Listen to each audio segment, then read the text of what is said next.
Bonjour à tous, vous êtes de retour sur la chaîne Foot News et on se retrouve pour parler et pour que je vous donne donc les résultats de ce multiplex de Ligue 1 qui s'est passé et aussi de ce match qui a opposé Monaco au FC à Caen. Voilà.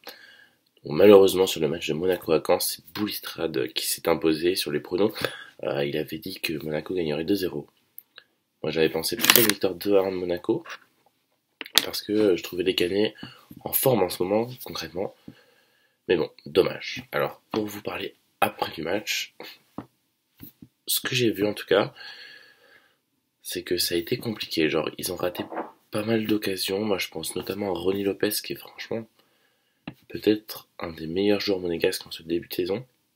Parce qu'il vient remplacer Bernardo Silva, c'est assez difficile, on sait ce qu'il leur a apporté les saisons passées. Et là, il vient les remplacer. Et si on peut lui reprocher une seule chose, c'est le fait que devant le but, dans le dernier geste, il soit encore un peu brouillon. Il a raté une grosse et franche occasion en première mi-temps face au gardien canet Vercoutre. Et d'ailleurs, Vercoutre réalise un gros match. Il fait une parade superbe sur un tir de Siemens. Il est impressionnant. Donc le premier but qui arrive, c'est Keita Baldé, son premier but en Ligue 1, ça fait plaisir à voir parce que moi ce joueur je l'aime bien, j'avais envie, donc je l'ai vu titulaire, je suis assez content.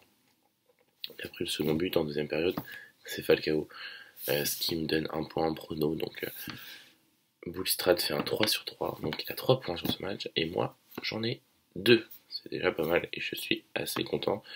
Évidemment, on vous donnera les scores plus dans la vidéo, dans la grosse émission, voilà. Je n'en parle plus ici.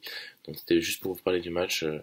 J'ai vu une défense, moi j'ai vu un Glick qui m'a assez plu sur ce match parce qu'il était vraiment présent. En tout cas, il mettait l'intensité, il était déjà à la ligne médiane à chaque fois, il récupérait les ballons, il y allait fort, c'était vraiment pas mal. Ce milieu de terrain, Fabinho, Tillmans, je pense que ça va être... ça va être le milieu titulaire qui va vraiment s'imposer. Il faut qu'il s'impose, c'est un des meilleurs milieux. Alors, on sait que Moutinho à ce poste-là, Moutinho c'est plus un milieu offensif, donc il va pas être à côté de Fabinho dans l'entrejeu, il faut plus se mettre derrière l'attaquant, quelque chose comme ça. Donc voilà, c'est à peu près tout sur ce match. Franchement c'était un peu ennuyant. Moi je me suis pas marré à se regarder le match. C'était assez compliqué à voir. On a vu du coup un grand Vercoutre, après Ronny Lopez, comme je le disais, un peu brouillon devant la défense. Radji m'a plu. J'ai vu, il a fait un retour défensif, vraiment, je me suis dit, putain, je pensais pas qu'il avait les jambes pour faire ce genre de retour, mais ouais, il l'a fait. J'ai vu une charnière de centrale qui a marché bien du côté de Monaco, donc Rorke qui fait des erreurs quand même, vraiment, alors, il est près de son, enfin, en gros, il est le long de la ligne de touche, tout près de son corner, de son poteau de corner.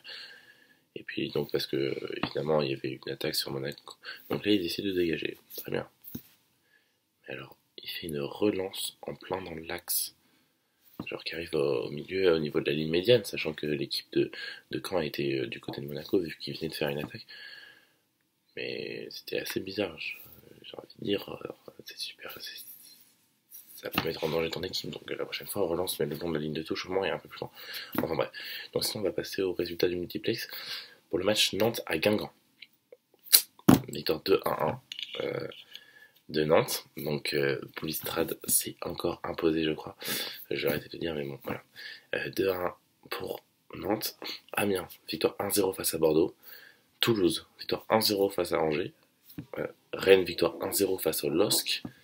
Et Dijon, victoire 2-1 face à Metz. Voilà. C'est les résultats de cette soirée de multiplex qu'on a mis tant avec Boulistrade. Je vous dis à demain pour la vidéo face du choc, du classico qu'on attend tous, PSG-OM. Enfin, OM-PSG vu que c'est au Vélodrome. Et donc je vous souhaite de passer une très bonne soirée, un très bon dimanche, et puis à demain sur la chaîne Foot News. On n'oublie pas évidemment de s'abonner, c'est ici sur notre page, n'oubliez pas, c'est super important. Abonnez-vous, comme ça vous aurez plein de notifications, plein de nouvelles vidéos. On s'abonne, c'est super important. Paf.